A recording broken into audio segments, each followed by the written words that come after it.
If you've been thinking of buying a car lately, you've probably had your interest piqued by the current offers of low-interest loans, with financing often below what you can get at your friendly neighborhood bank. Right now, these come-ons are almost solely responsible for resurging auto sales. Now, what's behind all this?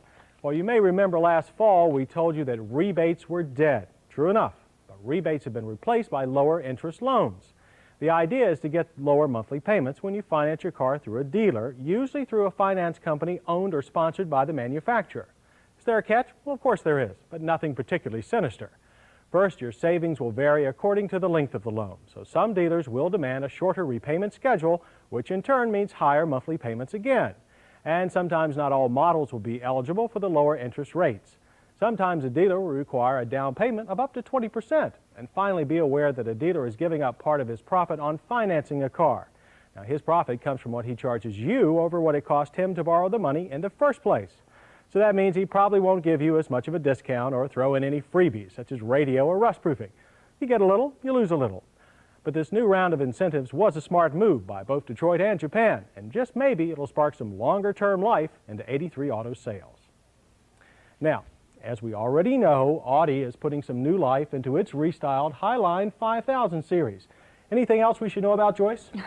Well, John, do you remember last year when we tested the Audi Quattro Super Coupe? Oh, how could I forget that four-wheel drive rocket?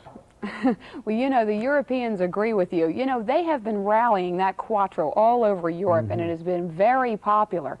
The only unpopular thing has been the price at $35,000. Well, you know, I have a little problem with that myself. Don't we all? But you know, they're finally going to make now a Quattro for the masses. And these early production cars were caught by our spy guy in Europe. And they show you that this new Quattro is based on the Audi 4000 sedan. Now, don't look for a turbo engine. Instead, look for a snappy 136 horsepower, 2.2-liter, 5-cylinder, 5-speed overdrive. Now, the Quattro for the masses is still going to share that major driveline suspension components of the more expensive coupe. It is going to come in about 350 pounds heavier, but my spy guys tell me not to worry, that the acceleration will still give you about 0 to 60 in 9.1 seconds, and they'll still give you good fuel economy. Now, in my opinion, the price is still a bit of a premium because in the United States it's going to come in from $18,000 to $20,000. A little expensive, but when are we going to get that here? I think we're going to see this next fall. And then for that matter, shortly thereafter, you're going to see a new restyled Audi 4000 sedan. Oh, a new 4000 sedan. Well, what's in store there? Well, you know, John, like any pre-production car, what I've got is mostly confusing tidbits of information. But let's take a look at these pictures and you'll see what I mean. Like this first prototype is going to show you kind of a very erect, egg-shaped passenger compartment. And it has 2 windows on the side instead of the 3 of the current 4000. Now we take another spy photo and that shows us a different effect. This time we have 3 windows on the side, more of the greenhouse effect. And then rather than those long, narrow tail lights, which have been an Audi tradition for a long time, the 4000 might borrow the small tail lights from the coupe.